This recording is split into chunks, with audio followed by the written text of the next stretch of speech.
आपकी सोचकर समझने की शक्ति एक फ्रीक्वेंसी के हिसाब से काम करती है। अब जितना अपने मस्तिष्क के इमेजिनेशन की शक्ति का इस्तेमाल करते हो, आपकी फ्रीक्वेंसी उतनी हाई हो जाती है।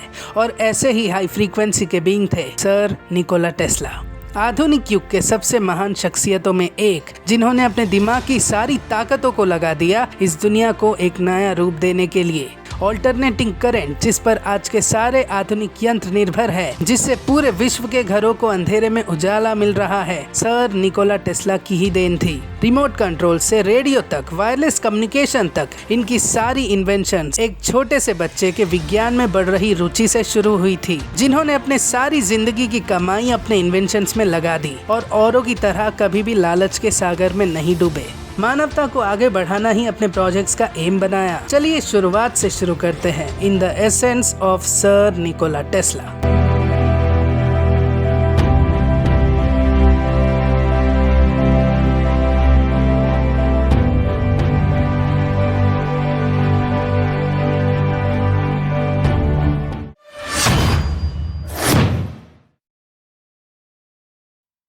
10 जुलाई 1856 को टेस्ला का जन्म आज के क्रोएशिया में हुआ।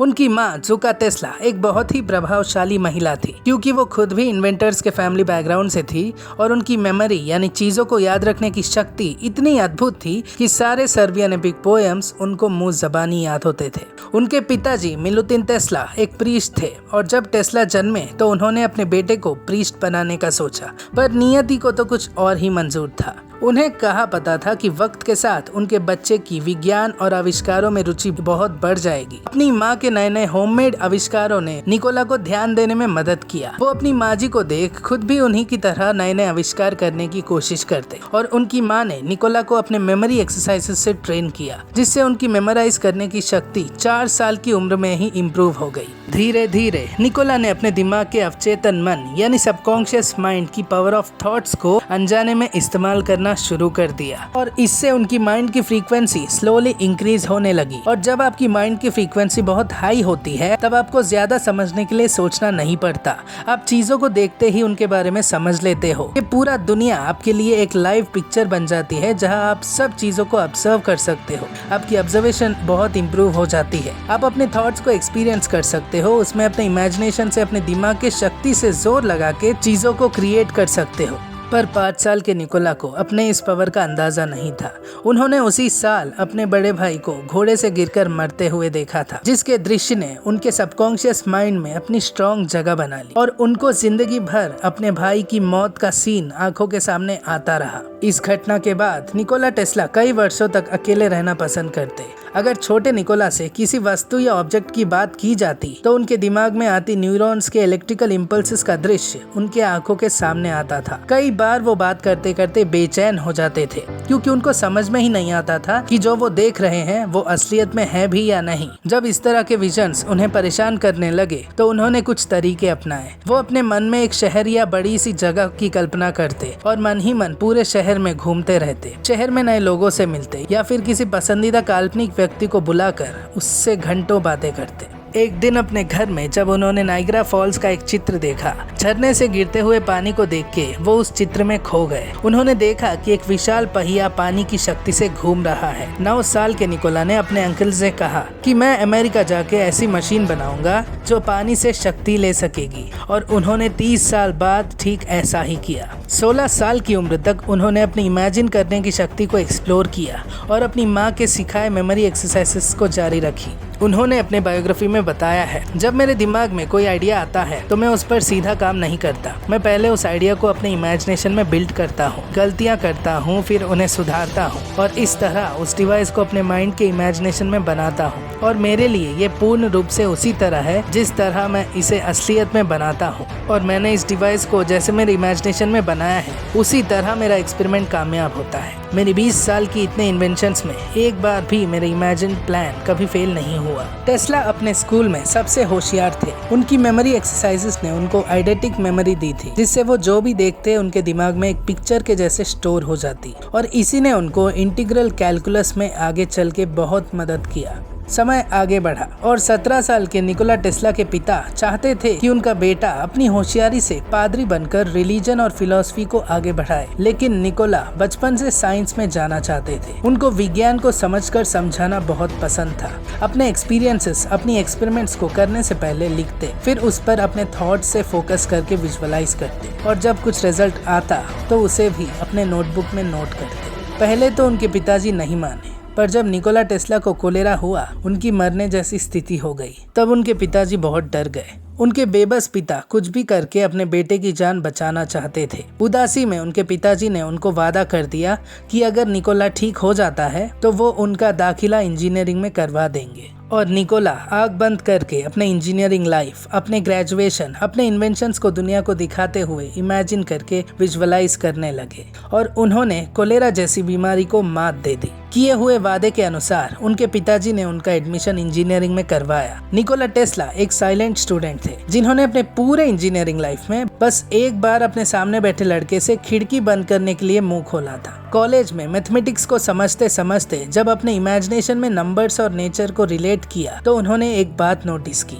कि नंबर सिस्टम में 3, 6 और 9 स्पेशल नंबर्स है। उन्होंने इसे टेस्ला कोड कहा, जिससे अपने जिंदगी में 3, 6 और 9 नंबर्स के सही इस्तेमाल से आप अपने थॉट्स को यूज करके लॉ ऑफ अट्रैक्शन की मदद से अपने लाइफ में कुछ भी पा सकते हो। अपने कॉलेज के दिनों में उन्होंने अपने टेस्ला कोड को यूज करने का सोचा और उसे एग्जीक्यूट करने के लिए उन्होंने गैम्बलिंग करना स्टार्ट किया। पर उनकी जुआ खेलने की हैबिट ने उनको एक गैम्बलिंग एडिक्ट बना दिया, जिससे उन्हें यूनिवर्सिटी से ड्रॉप आउट होना पड़ा। अपने फिजिक्स प्रोफेसर के इलेक्ट्रिकल डेमोन्स्ट्रेशन से प्रभावित होकर उन्होंने Paris branch of continental Edison company में 1882 में जॉब करना स्टार्ट किया। वो वहाँ इंडोर लाइटिंग को इंस्टॉल करने का काम करते, पर जब मैनेजमेंट वालों ने रियलाइज किया कि ये जॉब उनके टैलेंट्स को वेस्ट कर रही है, तो उन्होंने टेस्ला को डायनामोस और मोटर्स को इम्प्रूव करने का मौका दिया। टेस्ला ने अपना काम इतना अच्छे से किया कि धीरे धीरे उनकी चर्चा होने लगी और उन्हें पूरे यूरोप के अलग अलग ब्रांचेस में मोटर्स के प्रॉब्लम्स को फिक्स करने बुलाया जाने लगा।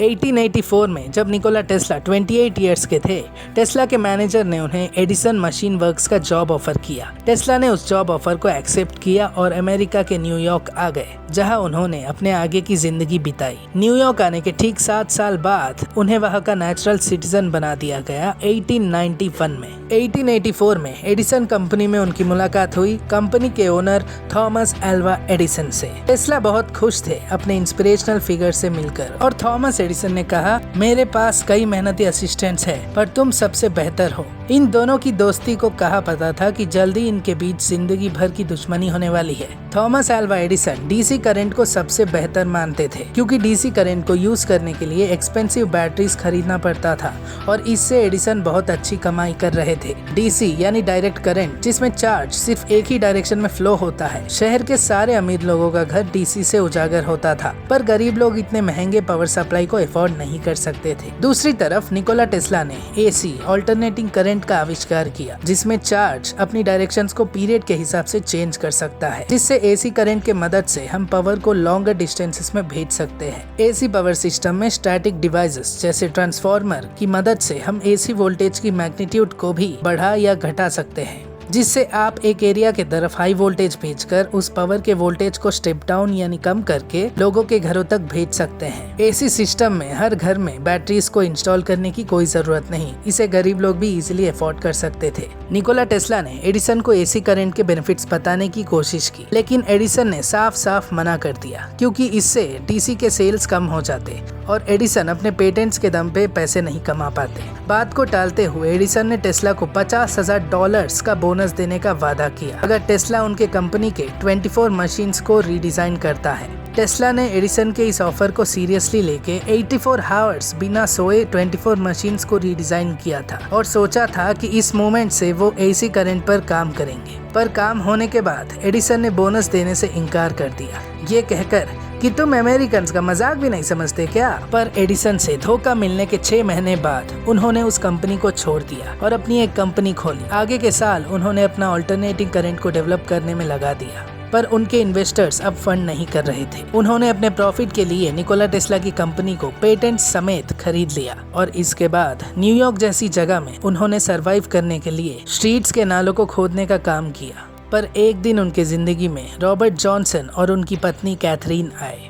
रॉबर्ट जॉनसन तब के सेंचुरी मैगजीन के चीफ एडिटर थे। जब उन्होंने अपने दोस्त निकोला टेस्ला के बारे में, उनकी ऑल्टरनेटिंग करंट के बारे में मैगजीन में छापा तो कई इन्वेस्टर्स को इसका आइडिया रेवोल्यूशनरी लगा। इन्वेस्टर्स ने टेस्ला को फंडिंग देकर टेस्ला इलेक्ट्रिक कंपनी की स्थापना करी साल 1887 में। अपने कंपनी में उन्होंने एक ऐसा मोटर डिजाइन किया जो बहुत सस्ता और इजी टू मेंटेन होने के साथ साथ डीसी मोटर से ज्यादा एफिशिएंट था। निकोला टेस्ला ने अपने इस मोटर को American institute of electrical engineers में पेश किया। उनकी इस पेशकश ने जॉर्ज वेस्टिंगहाउस का ध्यान अपने तरफ खींचा। वेस्टिंगहाउस, जो इलेक्ट्रिक मार्केट में एक बड़ा नाम था, चाहते थे कि Nikola Tesla alternating current system को सब तक पहुंचाए ताकि ये सिस्टम थॉमस एडिसन के डीसी सिस्टम के साथ कम्पीट कर सके। वेस्टिंगहाउस ने टेस्ला के मोटर को खरीद लिया और टेस्ला को कंसल्टेंट के रूप में हायर किया। टेस्ला को $55,000 पर मंथ की सैलरी के साथ टेस्ला के मोटर्स से प्रोड्यूस हो रहे हर हॉर्स पावर के रॉयल्टीज के साथ मिला के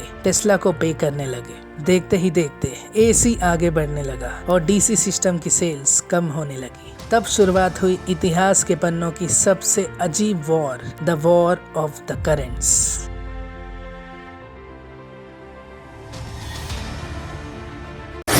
एलियंस उनसे बात करते थे। एडिसन ने डीसी को सही प्रूव करने के लिए बेजुबान जानवरों को मार दिया।